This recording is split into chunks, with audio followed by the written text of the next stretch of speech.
ថាការនិយាយត្រង់អត់លាក់ខ្លួនឯងយកទៅដើម្បីហូបផងនិងធ្វើបុណ្យផងកូនមានតែប៉ុណ្្នឹងចិត្តតែនិយាយដឹងតែបើគេទិញគេថាចាំខ្ញុំរកអេបាញ់ឲ្យតែម៉ែមួយទៅមកអត់អ្នកទិញនឹងតាណាបាត់អស់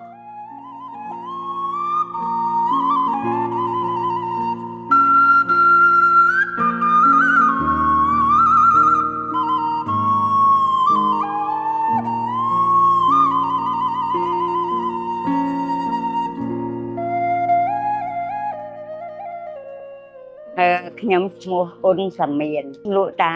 ចំណីពូតហើយសណ្ដែកសម្រាប់ឲ្យដល់ស្លាច់ព្រៀបតាំងពីទី23ខែ8 2023ចា3រយៈពេល3ឆ្នាំកូន23ពីម៉ោង8ដល់ម៉ោង5នេះជាការធ្លាយដល់ម៉ោង6អីកូនណាមានអីមួយកូនថាការនិយាយត្រង់អត់លាក់ខ្លួនឯងយកទៅដើម្បីហូបផងនិងធ្វើបុណ្យផងកូនមានតែប៉ុណ្្នឹងកូន4កូនជួយកូនជួយគេមិនឲ្យខ្ញុំមកផងតែខ្ញុំវាមិនចេះនៅផ្ទះកូនហើយណាមួយជើងឈឺដល់មកដល់ទៅជើងក៏ជាកូនជាដល់ថ្វាយប្រវត្តិអត់អីកូនតែណាស់តាចិត្តលាយពេកចិត្តលាយដឹងតែបើគេទិញគេថាចាំខ្ញុំរកអេបាញ់ឲ្យតែម៉ែមួយទៅមកអត់អ្នកទិញនឹងតាណាបាត់អស់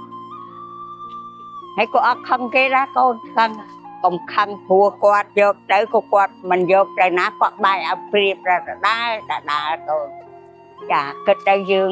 បានបុណ្យដែរចៅណានៅអ៊ីចាក់ងែកូនខាងចាក់ងែលើ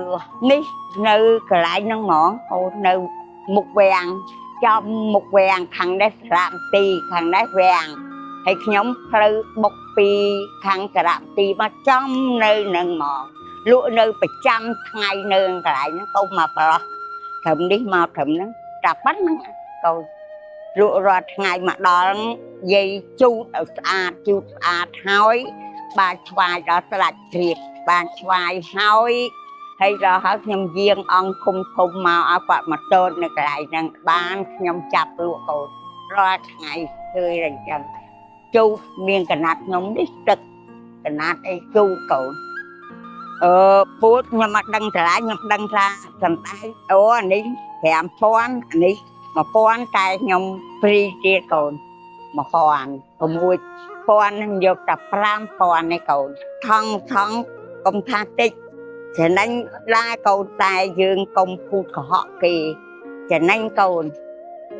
ខ្ញុំលក់ដើម្បីសម្រាប់ថា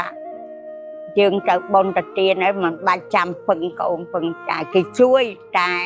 បើយើងលក់ចឹងបានលុយដើរបុណ្យដើរទានកូនទទួលយកធម៌ពលគ្មានជាតិហ្គាជាមួយគ្រុឌជួឆើត